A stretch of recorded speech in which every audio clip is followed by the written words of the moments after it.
And from the very beginning, the conflict between Russia and Ukraine had a global character.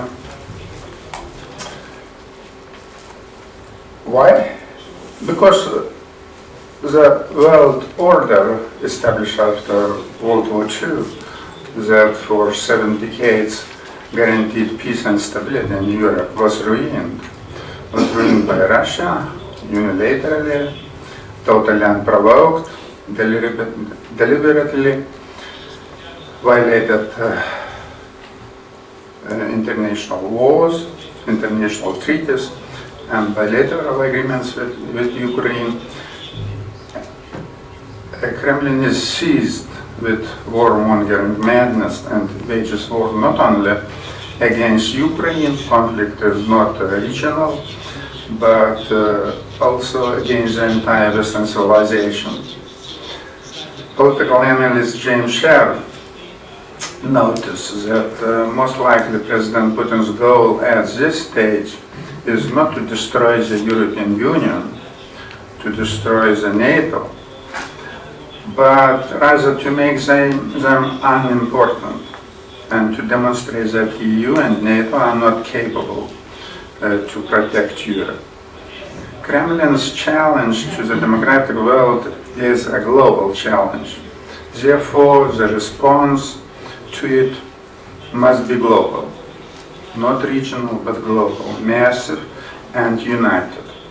However, the situation remains completely unpredictable. At any moment, anything can happen, and Syria demonstrates this unpredictableness. Why did this happen and happens to us? I could answer this question in one and only word: weakness.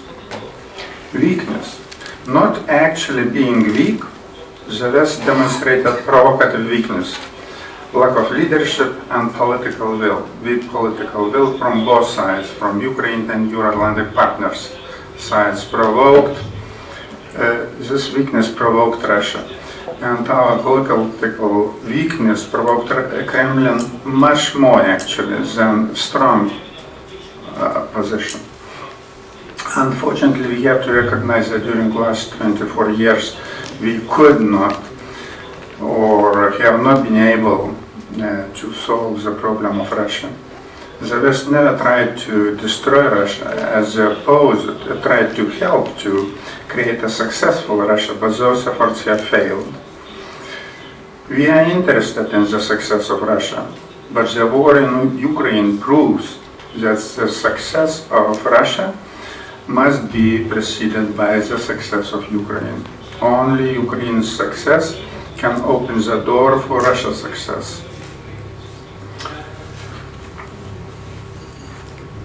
What should we do now? Definitely not too much speculate and elaborate on theoretical options. We have to act. What should we do?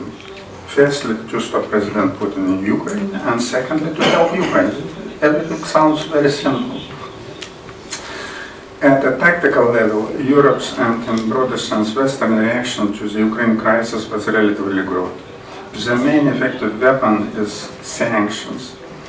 Now it is important to keep them at the current level, and in case of new attacks, introduce additional ones. Lifting the sanctions would mean the legitimation of President Putin's aggression, would bury the whole system of international relations and international laws, which was formed after the World War II, and would give an indulgence to Putin's further provocation. However, strategic understanding of the problem as well as the will to fight back is not satisfying from the Western side. Either we make Kremlin concede and comply, or they will do it to us. Unfortunately, at the moment, the West solves only a tactical task against Kremlin people, whose behavior does not conform to international standards. And believe me, it's completely not enough. Having such a strategic responsibility of the Western mind, the conflict will inevitably expand. And Under the given circumstances, temporarily tactical situation in Ukraine is improving, although it still remains shaky and unpredictable. The main question that needs to be answered is the strategy. The situation will improve strategically only if the West strategically support Ukraine and invest in Ukraine, and firstly in helping Ukraine with reforms, fighting down the corruption, so the EU integration, EU perspective.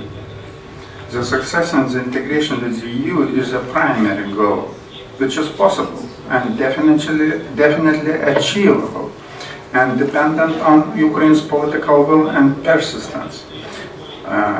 Meanwhile, the victory over Russia in Donbass is secondary to my understanding and not guaranteed. Ukraine's deep involvement in the conflict, which would lead to a distraction from the European integration agenda, is one of the aims of President Putin. All of us understand that Russian aggression in Ukraine can be stopped only by military force, simply by force. But the crisis can be resolved only by political means. Speaking about Baltic-Black Sea area, Black Sea region, I want to stress that a region exists, but not functions effectively. It is one of the problems. But a second, much more deeper problem, that Baltic-Black Sea region is it independent, self-sufficient, and can exist between Europe and Eurasia? No, to my understanding, definitely no. Only our region, Baltic-Black Sea region, can be only supplementary to EU and NATO.